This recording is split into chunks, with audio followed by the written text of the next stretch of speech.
apa saja yang paling dominan dihadapi oleh gereja saat ini, Pak Pendeta? Baik, terima kasih atas pertanyaannya. Jadi memang dengan adanya COVID ini, gereja sedang menghadapi satu tantangan yang sangat serius. Kenapa? Karena COVID ini telah membuat satu aturan bahwa baik dari pemerintah setempat maupun dari pemerintah kota untuk menganjurkan agar kita tidak boleh berkumpul bersama. Ya, itu tantangan tersendiri. Ya, itu yang pertama. Lalu kedua, ibadah yang kita lakukan yang biasanya kita beribadah itu 3 kali seminggu, yaitu ibadahnya di hari Rabu, hari Jumat, dan di hari Sabtu. Ya, jadi tantangannya adalah karena kita tidak bisa berkumpul bersama-sama, ini tentunya menjadi satu tantangan ya. Nah, namun puji Tuhan, walaupun ada tantangan-tantangan ini, tentu ya kita tidak bisa tinggal diam berpatut tangan begitu saja. Kita mencoba akan mencari solusinya bersama dengan seluruh anggota jemaat, apa yang bisa kita lakukan untuk itu. Itu mungkin yang tantangan yang paling dominan yang sedang dihadapi. Baiklah, terima kasih Pak Pendeta. Kemudian bagaimana sikap kita sebagai anggota jemaat untuk menghadapi tantangan yang terjadi pada saat ini? Ya, terima kasih, ini pertanyaan yang bagus ya. Jadi bagaimana sikap kita? Nah, kalau kita melihat dengan apa yang saya sudah sampaikan tadi di atas bahwa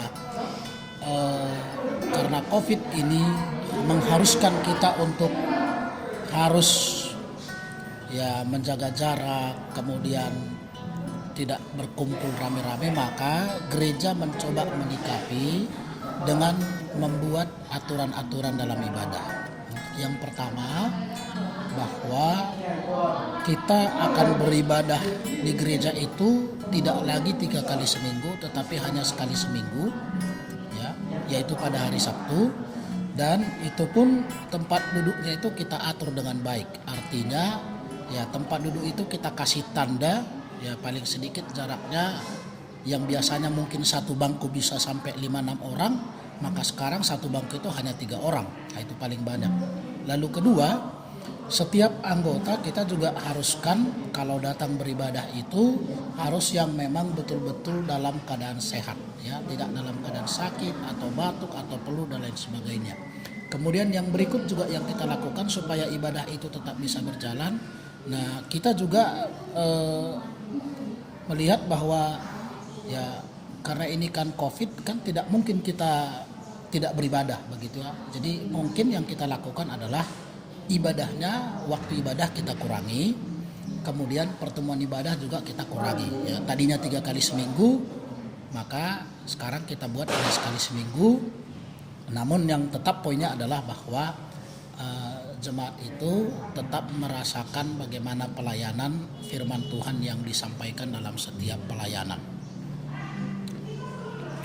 Itu mungkin yang saya bisa sampaikan. Terima kasih. Pak, untuk pertanyaan ketiga, apa yang dapat kita lakukan terhadap pandemi saat ini, Pak Pen, dalam pelayanan di gereja?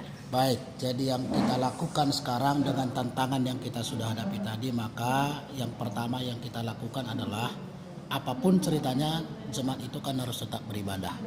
Hanya mungkin yang tindakan yang kita lakukan sekarang adalah dengan membatasi kehadiran orang sebanyak mungkin di gereja.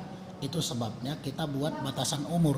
Ya, jadi yang lansia tetap di rumah saja untuk mengikuti ibadah lewat live streaming, sedangkan yang anak-anak kita buka ibadahnya lewat Zoom. Nah, jadi kita sekarang ada 2 ibadah, ada ibadah lewat Zoom online, itu kita lakukan setiap hari Rabu dan Jumat, sementara di Sabat kita di gereja, dan kita mengundang anggota jemaat, tetapi ada batasan umur sehingga tidak semua anggota jemaat itu akan hadir ke gereja, sehingga bangku-bangku yang diduduki itu ya tetap akan cukup. Nah, kemudian yang kedua, biasanya kita akan melakukan pelayanan itu kan sebelum pandemi kan langsung berkunjung ya. Tapi yang kedua ini yang kita lakukan sekarang adalah kalau memang pastikan tidak bisa berkunjung, maka yang kita lakukan adalah kita akan melakukan pelayanan by phone ya. Bisa itu lewat WA, bisa itu lewat telepon langsung, sekaligus juga mungkin bertanya tentang keadaan kondisi dan juga ya kita akan memulai. Jadi semua pelayanan sekarang ini ya akan banyak menggunakan lewat gadget ini. Kenapa? Karena memang ya itu yang sangat maksimal bisa dilakukan sekarang. Sebab kalau kita bertemu langsung kan agak sulit ya. Jadi kita by phone dan lain sebagainya. Itu mungkin yang saya bisa sampaikan. Terima kasih. Demikian hasil wawancara yang kami sampaikan. Jika ada kesalahan kata dari materi mohon dimaafkan. Terima kasih dan shalom.